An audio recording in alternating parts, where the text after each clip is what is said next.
ಪರಿಣಾಮಕಾರಿಯಾಗಿ ಕಾನೂನು ಚೌಕಟ್ಟಿನಲ್ಲೇ ಗಮನ ಇಟ್ಕೊಂಡು ಕಾನೂನಿನ ತಜ್ಞರನ್ನೇ ಚರ್ಚೆಗೆ ಅವರ ಜೊತೆ ಚರ್ಚೆಯನ್ನು ಮಾಡಿ ಅವ್ರನ್ನ ವಿಶ್ವಾಸಕ್ಕೆ ತೆಗೆದುಕೊಂಡು ಅನೇಕ ತೀರ್ಮಾನ ಕೂಡ ಮಾಡಬೇಕಾಗಿದೆ. ಇದನ್ನ ಫಸ್ಟ್ ಸ್ಟೇಜಲ್ಲಿ ನಾವಿದ್ದೇವೆ. ಇನ್ನು ಇಡೀ ವರ್ಷ ಜನವರಿವರೆಗೂ ಕೂಡ ಅನೇಕ ಸಂದರ್ಭಗಳಲ್ಲಿ ಪ್ರತಿ 15 ದಿನಕ್ಕೆ ನಮ್ಮ ಮ್ಯಾನೇಜ್ಮೆಂಟ್ ಅಥಾರಿಟಿಯವರಾಗಲಿ CWC ಅವರಾಗಲಿ ಇಬ್ಬರು ಕೂಡ ಮೀಟಿಂಗ್ಗಳನ್ನು ಮಾಡೋಂಥ ಎಲ್ಲ ಲಕ್ಷಣಗಳು ಜವಾಬ್ದಾರಿ ಕೂಡ ಇದೆ. ಆದ್ದರಿಂದ ನಾವು ಬಹಳ ಹುಷಾರಾಗಿ ನಾವು ತೀರ್ಮಾನವನ್ನು ನಾವು ಮಾಡಬೇಕಾಗ್ತದೆ. ಈಗ ಜೂನ್ನಲ್ಲಿ ಹಿಂದೆ ಎಲ್ಲ ನಾವು 9.19 TMC ನೀರನ್ನು ನಾವು ಬಿಟ್ಟಿದ್ದು. ಆದರೆ ಈ ವರ್ಷ ಬರೀ 2.9 TMC ಮಾತ್ರ ಈ ವರ್ಷ ಬಿಟ್ಟಿದ್ದೇವೆ. ಜುಲೈಯಲ್ಲಿ 31 TMC ಬಿಟ್ಟಿದ್ದು ಕಳೆದ ವರ್ಷ. ಈಗ 0.7 TMC ಮಾತ್ರ ಅದು ಹೋಗಿದೆ. ಈಗ 40 TMC ನಾವು ಈ ವರ್ಷ ಬಿಡಬೇಕಾಗಿತ್ತು ಜುಲೈನಲ್ಲಿ. ಅದನ್ನು 40 TMC ಬದಲು ಬರೀ 3.6 TMC ಇದಕ್ಕೆ ಮಾಡಿದೆ. ಇಲ್ಲಿವರೆಗೂ ನಾವು ಯಾವ ಡ್ಯಾಮ್ನಿಂದ ಕೂಡ ಬಿಡುಗಡೆ ನಾವು ಮಾಡಿರಲಿಲ್ಲ. ನಿನ್ನೆ ಮಧ್ಯಾಹ್ನ ನಂತರ ನಾವು ಅದನ್ನ ನೀರನ್ನು ಕಂಟ್ರೋಲ್ ಮಾಡಲಿಕ್ಕೆ ಸಾಧ್ಯ ಇಲ್ಲ ಅನ್ನೋ ದೃಷ್ಟಿಯಿಂದ ಆ ಡ್ಯಾಮ್ನ ಸೇಫ್ಟಿಗೋಸ್ಕರ ಅಲ್ಲಿ ಏನು ನಮ್ಮ 2-3 ಅಡಿನ ಸ್ವಲ್ಪ ಕಂಟ್ರೋಲ್ ಇಟ್ಕೊಂಡು 3-4 ಕಂಟ್ರೋಲ್ ಇಟ್ಕೊಂಡು ಆ ಕಬ್ರಿನ ನಾವು ನೀರನ್ನು ಹೊರಗಡೆ ಹೋಗಲಿಕ್ಕೆ ನಾವು ಅನುವು ಮಾಡಿಕೊಟ್ಟಿದ್ದೇವೆ, ಆದೇಶ ಕೊಟ್ಟಿದ್ದೇವೆ. ಸೊ ಇವತ್ತು ಕಬಿನಿಲಿ ಈಗಾಗಲೇ ಫುಲ್ ಇದೆ, ಅದು ಕೂಡ ತಮಗೆಲ್ಲ ಗೊತ್ತಿದೆ. ಇವತ್ತು ಇನ್ನೊಂದು ಬಹಳ ಪ್ರಮುಖವಾದಂಥ ವಿಚಾರ ಏನಪ್ಪ ಅಂದರೆ, ಎಲ್ಲ ಸಂಸತ್ ಸದಸ್ಯರು ಮತ್ತು ಎಲ್ಲ ವಿರೋಧ ಪಕ್ಷದ ನಾಯಕರು ಎಲ್ಲರೂ ಕೂಡ ಸರ್ಕಾರಕ್ಕೆ ನಾವು ಒಮ್ಮತದ ನಿಮ್ಮ ತೀರ್ಮಾನಕ್ಕೆ ನಾವು ಬದ್ಧರಾಗಿದ್ದೇವೆ. ಇನ್ನು ಕೆಲವು ಸಲಹೆಗಳನ್ನು ಕೊಟ್ಟಿದ್ದಾರೆ. ಆ ಸಲಹೆಗಳನ್ನು ನಾನು ಕಾನೂನಿನ ಚೌಕಟ್ಟಿನಲ್ಲಿ ನಮ್ಮ ಹಿರಿಯರ ತಜ್ಞರು ಮತ್ತು ನಮ್ಮ ಲೀಗಲ್ ಟೀಮ್ ಹತ್ರ ಚರ್ಚೆ ಮಾಡಿ ಮತ್ತು ನನ್ನ ಸಹೋದ್ಯೋಗಿಗಳ ಹತ್ರ ಯಾರು ಮಿನಿಸ್ಟರ್ಸ್ ಇದಕ್ಕೆಲ್ಲ ಸಂಬಂಧಪಟ್ಟವರು ಇದ್ದಾರೆ, ಪವರ್ ಇರ್ಬೋದು, ಇರಿಗೇಷನ್ ಇರ್ಬೋದು, ಡೆಪ್ಟಿ CM ಇರ್ಬೋದು, ರೆವಿನ್ಯೂ ಇರ್ಬೋದು, ಯಾರ್ಯಾರು ಆ ಭಾಗದಿಂದ ಪ್ರತಿನಿಧಿಸ್ತಾರೆ ಅವರೆಲ್ಲರೂ ಕೂಡ ಅವರ ಅನುಭವದ ಮೇರೆಗೆ ಚರ್ಚೆ ಮಾಡಿ ಕೆಲವು ಅಭಿಪ್ರಾಯಕ್ಕೆ ನಾನು ಬರೋನಿದ್ದೇನೆ. ಇನ್ನೊಂದು ಕೆಲವರೆಲ್ಲ ಪ್ರತಿಭಟನೆಗಳು ಕೂಡ ಇಲ್ಲೆಲ್ಲ ಮಾಡ್ಕೊಂಡು ಬರ್ತಾ ಇದ್ದಾರೆ. ಆದರೆ ಪ್ರಕೃತಿ ಕೂಡ ಇವತ್ತು ನಮಗೆ ಸಹಾಯ ಮಾಡಿದೆ. ದೇವರ ಕೃಪೆ ವರ್ಣ ನಮಗೆ ಇವತ್ತು ಸ್ವಲ್ಪ ಶಾಂತಿ ವಾತಾವರಣ ನಿರ್ಮಾಣ ಆಗಿದೆ. ಸೊ ನಾನೊಂದು ರಿಕ್ವೆಸ್ಟ್ ಮಾಡ್ಕೊಳ್ತಾ ಇದ್ದೀನಿ ಎಲ್ಲ ಸಂಘಟನೆಗಳಿಗೆ, ಕನ್ನಡ ಸಂಘಟನೆಗಳು, ರೈತರು ಮತ್ತು ವಿರೋಧ ಪಕ್ಷದ ನಾಯಕರುಗಳಿಗೆ, ಜನತಾದಳದ ನಾಯಕರುಗಳಿಗೆ, ಅವರೆಲ್ಲ ಕೂಡ 13ನೇ ತಾರೀಕು ಬಂದ್ ಬಗ್ಗೆ ಕರೆದಿದ್ದಾರೆ. BJPಯವರೇನು ಅದಕ್ಕೇನು ನಿನ್ನೆ ಹೋಗಿ ಡ್ಯಾಮ್ ಮುತ್ತಿಗೆ ಹಾಕ್ಲಿಕ್ಕೆ ಪ್ರಯತ್ನ ಮಾಡಿದ್ರು. ಆಮೇಲೆ ಕೊನೆಗೆ ಅವ್ರಿಗೆ ವಿಚಾರ ಅರ್ಥ ಆಯಿತು, ಅವರು ಕೂಡ ದೇವರಲ್ಲಿ ಹೋಗಿ ಪ್ರಾರ್ಥನೆ ಮಾಡಿದ್ದಾರೆ. ಸೊ ಇವತ್ತು JDSನವರು ಇವತ್ತು ಬೆಳಗ್ಗೆ ಬೆಂಬಲ ಕೊಟ್ಟರು ಅಂತ ಹೇಳಿ ನನಗೆ ಮಾಹಿತಿ ಬಂದಿದೆ. ನಾನು ಎಲ್ಲರಿಗೂ ಕೂಡ ರಿಕ್ವೆಸ್ಟ್ ಮಾಡ್ತೇನೆ, ಎಲ್ಲ ನನ್ನ ಕನ್ನಡ ಸಂಘಟನೆಯವ್ರ ಹತ್ರ ನಾನು ಮಾತಾಡ್ತೇನೆ, ನಾನೇ ಖುದ್ದಾಗಿ ಮಾತಾಡ್ತೀನಿ, ಕೆಲವರು ನಮ್ಮ ಮಂತ್ರಿಗಳು ಕೂಡ ಮಾತಾಡ್ತಾರೆ. ದಯವಿಟ್ಟು ಇದಕ್ಕೆ ಅವಕಾಶ ಕೊಡೋದು ಬೇಡ. ಈ ಬಂದ್ನಿಂದ ನಿಮಗೇನು ಪ್ರಯೋಜನ ಆಗೋದಿಲ್ಲ. ಆಲ್ ಪಾರ್ಟಿ ಮೀಟಿಂಗಲ್ಲೂ ಕೂಡ ಈ ತೀರ್ಮಾನ ಬಂದಿದೆ. ಆಲ್ ಪಾರ್ಟಿ ಮೀಟಿಂಗಲ್ಲೂ ಕೂಡ ನಾನೊಂದು ಅಪೀಲ್ ಮಾಡಬೇಕು ಸರ್ಕಾರದ ಪರವಾಗಿ ಅಂತೇಳಿ ಎಲ್ಲರೂ ಕೂಡ ಸಲಹೆಯನ್ನು ಕೊಟ್ಟಿದ್ದಾರೆ. ಆ ಸಲಹೆ ಮೇರೆಗೆ ನಾನು ಎಲ್ಲರೂ ಕೂಡ ನಿಮಗೆ ಬಂದಿಂದ, ಯಾಕೆಂದರೆ ನಾವು ಏನು ಪ್ರಯೋಜನ ಆಗುವುದಿಲ್ಲ. ಯಾರ ಮೇಲೆ ಸರ್ಕಾರನೇ ನಿಮ್ಮ ಪರವಾಗಿ ನಿಂತಿರುವಾಗ, ಸರ್ಕಾರ ಮತ್ತು ಪ್ರಕೃತಿ ಎರಡೂ ಕೂಡ ನಿಮ್ಮ ಜೊತೆಯಲ್ಲಿ ನಿಂತಿರುವಾಗ ಇದಕ್ಕೆ ದಣು ತಗೊಳ್ಬಾರ್ದು ಅಂಥೇಳಿ ನಾನು ಮನವಿಯನ್ನು ನಾನು ಈ ಸಂದರ್ಭದಲ್ಲಿ ಮಾಡಲಿಕ್ಕೆ ನಾನು ಪ್ರಯತ್ನ ಮಾಡ್ತಾ ಇದ್ದೇನೆ. ಮುಂದಕ್ಕೆ ಪ್ರತಿ ಹಂತದಲ್ಲೂ ಕೂಡ ಇವತ್ತು ತಮಿಳುನಾಡವರು ಕೂಡ ಅವರು ಡಿಸ್ಟ್ರೆಸ್ ಶೇರಿಂಗ್ ಬಗ್ಗೆ ಬೇಕಾದಷ್ಟು ಅವರು ಬೇಡಿಕೆ ಇಟ್ಟಿದ್ದಾರೆ. ಈ ಮಧ್ಯೆ DMK ಪಕ್ಷದವರು ಕೂಡ ಅವರು ಒಂದು ಪ್ರೈವೇಟಾಗಿ ಅವರು ಒಂದು ಸುಪ್ರೀಂ ಕೋರ್ಟ್ಗೆ ಹೋಗಿದ್ದಾರೆ. ಆದರೆ ಕಾನೂನಿನ ಚೌಕಟ್ಟು ಏನಿದೆ ಅಂತ ನಾನು ಇದನ್ನು ಚರ್ಚೆ ಮಾಡೋದು ಬೇಡ.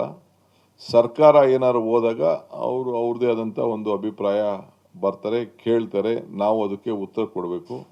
ಹಿಂದೆ ಪ್ರೈವೇಟ್ ಇನ್ಸ್ಟಿಟ್ಯೂಷನ್ಸ್ ಅವರು ಯಾರೇ ಆಗಲಿ ಕೇಳಬೇಕಾದ್ರೆ ಅದಕ್ಕೆ ಮಾನ್ಯತೆ ಕೊಡೋದು ಭಾಳ ಕಡಿಮೆ ಅನ್ನೋದು ನನ್ನ ಅನುಭವ ಮತ್ತು ನನ್ನ ತಜ್ಞರು ಕೂಡ ನನಗೆ ಆ ಅಭಿಪ್ರಾಯವನ್ನು ತಿಳಿಸಿದ್ದಾರೆ.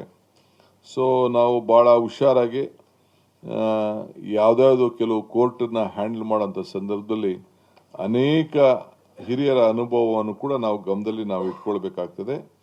ಆಮೇಲೆ ಈಗಾಗಲೇ ಜುಲೈನಲ್ಲಿ CWRC ಆಮೇಲೆ CWMA ಏನು ಆ ಮೀಟಿಂಗ್ ತೆಗೆದುಕೊಂಡಿದ್ದಾರೆ ಅದು ನಡ್ಕೊಂಡು ಬರ್ತಾ ಇರ್ತದೆ. ಅದು ಒಂದೊಂದು 15 ದಿನಕ್ಕೆ ಒಂದೊಂದು ಸತಿ ಒಂದೊಂದು ತೀರ್ಪು ಬರ್ತದೆ. ಅವರು ನಮ್ಮ ನೀರಿನ ಪರಿಸ್ಥಿತಿ ಕೂಡ ಅವ್ರಿಗೆ ಮಾಹಿತಿ ಇದೆ. ನಿಮ್ಗೆ ಹೆಂಗೆ ಮಾಹಿತಿ ನಮ್ಮ ಮಾಧ್ಯಮದವ್ರಿಗೆ, ರೈತರಿಗೆ, ಅಧಿಕಾರಿಗಳಿಗೆ ಸಿಗ್ತದೆ, ಹಂಗೆ ಕೇಂದ್ರ ಸರ್ಕಾರ ಕೂಡ ಕೇಂದ್ರ ಸರ್ಕಾರ ಆಗಿರ್ಬೋದು, ರೆಗ್ಯುಲೇಟರಿ ಅಥಾರಿಟಿ ಇರ್ಬೋದು, ಮ್ಯಾನೇಜ್ಮೆಂಟ್ ಅಥಾರಿಟಿ ಇರ್ಬೋದು, ಎಲ್ಲರೂ ಕೂಡ ಎಲ್ಲ ಸಂದರ್ಭದಲ್ಲೂ ಕೂಡ ಮತ್ತು ತಮಿಳುನಾಡು ಕೂಡ ಅವರಿಗೆ ಎಲ್ಲ ಥರದ ಮಾಹಿತಿ ಕೂಡ ತೆಗೆದುಕೊಳ್ಳಿಕ್ಕೆ ಅವಕಾಶ ಇದೆ. ಅದರಿಂದ ನಾವು ಭಾಳ ಜಾಗೃತಿಯಾಗಿ ನಮ್ಮ ರಾಜ್ಯದ ಹಿತವನ್ನು ಕೂಡ ಕಾಪಾಡಬೇಕಾಗ್ತದೆ. ನಾನು ಅಗ್ರಿಕಲ್ಚರ್ ಟೀಮ್ ಅವ್ರ ಹತ್ರ ನಾನು ಮಾತಾಡ್ತೀನಿ. ವ್ಯವಸಾಯಕ್ಕೆ ಸಂಬಂಧಪಟ್ಟಂತೆ ಯಾವ ರೀತಿ ಮಾರ್ಗದರ್ಶನ ಕೊಡಬೇಕು ಅವರು ಕೂಡ ನಾವು ರೈತರಿಗೆ ಕೊಡ್ತೇವೆ. ನಮ್ಮ ಹಿತ ರೈತರನ್ನ ರಕ್ಷಣೆ ಮಾಡೋಂಥದ್ದು, ಮಾರ್ಗದರ್ಶನ ಕೊಡಬೇಕಾದ್ದು ಆ ಕೆಲಸ ಕೂಡ ಭಾಳ ಯೋಚನೆ ಮಾಡಿ. ಸೊ ಯಾವತ್ತೂ ಕೂಡ ನಮ್ಮ ರೈತರಿಗೆ ಲಾಸ್ ಆಗಬಾರ್ದು.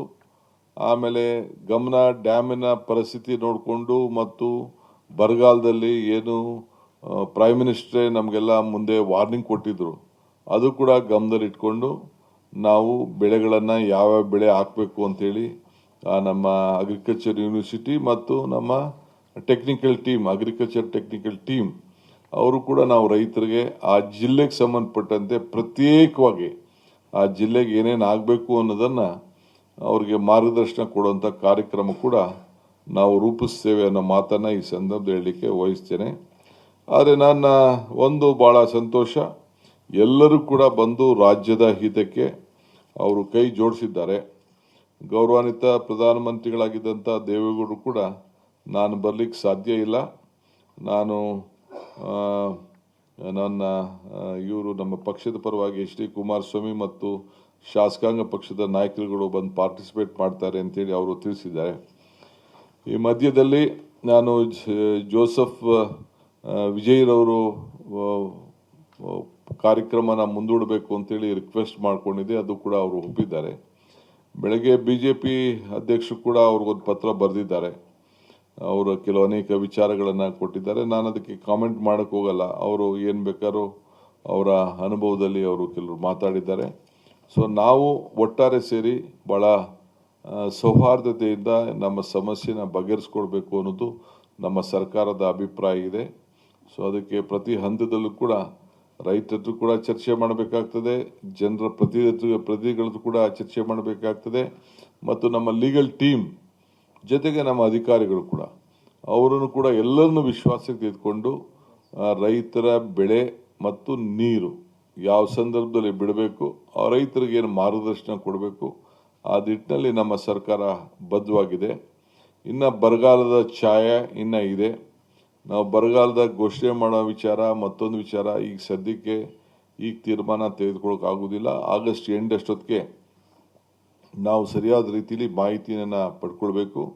ನಮ್ಮ ಎಲ್ಲ ಮಿನಿಸ್ಟರ್ಸ್ ಕೂಡ ಈಗಾಗಲೇ ನಮ್ಮ ಜಿಲ್ಲೆಗಳಿಗೆ ಭೇಟಿಯನ್ನು ಕೊಟ್ಟು ಅವ್ರದ್ದೇ ಆದಂಥ ವರದಿಯನ್ನು ಕೂಡ ಅವರು ಕೊಡ್ತಾ ಇದ್ದಾರೆ. ಇನ್ನು ಮುಂದಿನ ದಿನದಲ್ಲೂ ಕೂಡ ಎಲ್ಲ ಮಂತ್ರಿಗಳು ಕೂಡ ಅವ್ರು ಹೋಗಿ ತೆರಳಿ ಅವರು ಕೂಡ ಎಲ್ಲ ರೈತರ ಹತ್ರ ಚರ್ಚೆ ಮಾಡಿ ವಾಸ್ತವಾಂಶವನ್ನು ಆ ಪ್ರತಿಯೊಂದು ತಾಲೂಕಲ್ಲೂ ಕೂಡ ತಿಳ್ಕೊಂಡು ಅವರು ಕೂಡ ನನಗೆ ವರದಿಯನ್ನು ಕೊಡ್ತಾರೆ. ಅದಾದಮೇಲೆ ರೆವಿನ್ಯೂ ಮಿನಿಸ್ಟ್ರು ಅದನ್ನೆಲ್ಲ ಅಸೆಸ್ ಮಾಡಿ ಟೆಕ್ನಿಕಲ್ ಆಗಿ ಏನು ಕೇಂದ್ರ ಸರ್ಕಾರದ ಗೈಡ್ಲೈನ್ಸ್ ಏನಿದೆ, MDRC ಗೈಡ್ಲೈನ್ಸ್ ಏನಿದೆ ಅದನ್ನೆಲ್ಲ ಕೂಡ ಗಮನದಲ್ಲಿ ಇಟ್ಕೊಂಡು ಅವರು ಕೂಡ ನಿಮ್ಗೇನು ಸಂದೇಶವನ್ನು ಕೊಡಬೇಕು ಕೊಡ್ತಾರೆ. ಅದಕ್ಕೆ ಮಾಡೋಕ್ಕಿಂತ ಮುಂಚಿತವಾಗಿ ಕ್ಯಾಬಿನೆಟ್ ಕೂಡ ಅವರು ಮಂಡಿಸ್ತಾರೆ. ಕ್ಯಾಬಿನೆಟಲ್ಲಿ ಕೂಡ ನಾವು ಅದನ್ನೆಲ್ಲ ಕೂತ್ಕೊಂಡು ಚರ್ಚೆ ಮಾಡಿ, ನನಗೆ ಯಾವುದೋ ಒಂದು ತಾಲೂಕು ಬೇಕು ಅಂತ ನಾನು ಸೇರಿಸ್ಲಿಕ್ಕೆ ಆಗೋದಿಲ್ಲ, ಇಲ್ಲ ಯಾವುದೋ ಒಂದು ತಾಲೂಕು ಬಿಡಿ ಅಂತ ಹೇಳಿದ್ರು ಬಿಡ್ಲಿಕ್ಕೆ ಸಾಧ್ಯ ಇಲ್ಲ. ಇರೋಂಥ ಏನು ಒಂದು ವಾಸ್ತವಾಂಶ ಏನಿದೆ, ಆ ನೀರಿನ ಮತ್ತು ಹವಾ ಮತ್ತು ಮಳೆ ಇದನ್ನೆಲ್ಲ ಕೂಡ ಗಮನದಲ್ಲಿಟ್ಕೊಂಡು ಅದನ್ನೇ ಹೇಳಿದೆ, ಸೆಂಟ್ರಲ್ದು ಒಂದು ಗೈಡ್ಲೈನ್ಸ್ ಇದೆ, ಮಾನದಂಡ ಏನಿದೆ, ಅದರ ಮೇಲೇ ನಮ್ಮ ರೆವಿನ್ಯೂ ಮಿನಿಸ್ಟ್ರು ತೀರ್ಮಾನ ಮಾಡಬೇಕಾಗ್ತದೆ. ನಮ್ಮ ಆಪೋಸಿಷನ್ ಲೀಡರ್ ಸಾಹೇಬರು ಹೇಳ್ತಾ ಇದ್ರು, ನಾವು ಇದನ್ನು ಮಾಡಬೇಕು, ಅನೌನ್ಸ್ ಮಾಡಬೇಕು, ಘೋಷಣೆ ಮಾಡಬೇಕು ಅಂತ. ಪಾಪ ಅವರು ಕೂಡ ರೆವಿನ್ಯೂ ಮಿನಿಸ್ಟರ್ ಆಗಿದ್ದವರು, ಅವ್ರಿಗೂ ಅಪಾರವಾದಂಥ ಅನುಭವ ಇದೆ. ರಾಜಕೀಯವಾಗಿ ಮಾತಾಡ್ತಾರೆ, ನಾನು ಅದನ್ನು ತಲೆ ಕೆಡಿಸ್ಕೊಳ್ಳೋದು ಬೇಡ, ಅವ್ರಿಗೂ ಅನುಭವ ಇದೆ. ಸೊ ನಮ್ಮ ರೆವಿನ್ಯೂ ಮಿನಿಸ್ಟ್ರು ಕೂಡ ಇದ್ರ ಬಗ್ಗೆ ವ್ಯಾಪಕವಾಗಿ ಚರ್ಚೆ ಮಾಡಿ ಗೈಡ್ಲೈನ್ಸ್ ಎಲ್ಲ ನೋಡಿ, ಆಮೇಲೆ ಫೀಲ್ಡ್ ರಿಪೋರ್ಟ್ನ ತರಿಸ್ಕೊಂಡು ಅಧಿಕಾರಿಗಳ ಜೊತೆಯಲ್ಲಿ ನಮ್ಮ ಮಂತ್ರಿಗಳ ಹತ್ರ ಕೂಡ ತರಿಸ್ಕೊಂಡು ಅವ್ರು ಏನು ಘೋಷಣೆ ಮಾಡಬೇಕು ಆ ಟೈಮಲ್ಲಿ ನಾವು ಮಾಡ್ತೀವಿ. ಇನ್ನು ಬೇರೆ ನಮ್ಮ ಪೊಲಿಟಿಕಲ್ ಪಾರ್ಟಿ ಲೀಡರ್ಸು, ಬೇರೆ ಲೀಡರ್ಸು ಕೂಡ ಯಾರು ಏನಾದ್ರು ಅಭಿಪ್ರಾಯ ತಿಳಿಸೋದಾದರೆ ವಿ ಆರ್ ಮೋಸ್ಟ್ ವೆಲ್ಕಮ್. ನಮ್ಮ ರೆವಿನ್ಯೂ ಮಿನಿಸ್ಟ್ರಿಗೆ, ಡೆಪ್ಟಿ CMಗೆ ತಿಳಿಸ್ಲಿ. ಆಮೇಲೆ ನಮ್ಮ ತೀರ್ಮಾನ ಏನು ಮಾಡಬೇಕು, ಯಾವ ರೀತಿ ನಮ್ಮ ರೈತರನ್ನ ಕಾಪಾಡಬೇಕು, ಏನು ಮಾರ್ಗದರ್ಶನ ಕೊಡಬೇಕು, ಆ ಕೆಲಸವನ್ನು ನಾವು ಮಾಡ್ತೇವೆ. ಸೊ ಈಗ ಅಪೀಲ್ ಮಾಡೋಂಥ ವಿಚಾರ ಏನಿದೆ, ಸುಪ್ರೀಂ ಕೋರ್ಟ್ಗೆ ವಿಚಾರ ಏನಿದೆ, ಪರಿಸ್ಥಿತಿ ತಾವೇ ಇದನ್ನು ಆಲೋಚನೆ ಮಾಡ್ತಾ ಇದ್ದೀರಿ, ತಮ್ಗೆ ಗೊತ್ತಾಗ್ತಾ ಇದೆ. ಅದನ್ನು ಕೂಡ ನಾವು ಲೀಗಲ್ ಟೀಮ್ನ ಗಮನದಲ್ಲಿಟ್ಕೊಂಡು ಅವರ ಚರ್ಚೆ ಮಾಡಿ ಕೆಲವು ಡಿಸಿಷನ್ಸ್ಗೆ ನಾವು ಬರ್ತೇವೆ. Okay, I'll brief you. Let my Kannada friends finish their questions.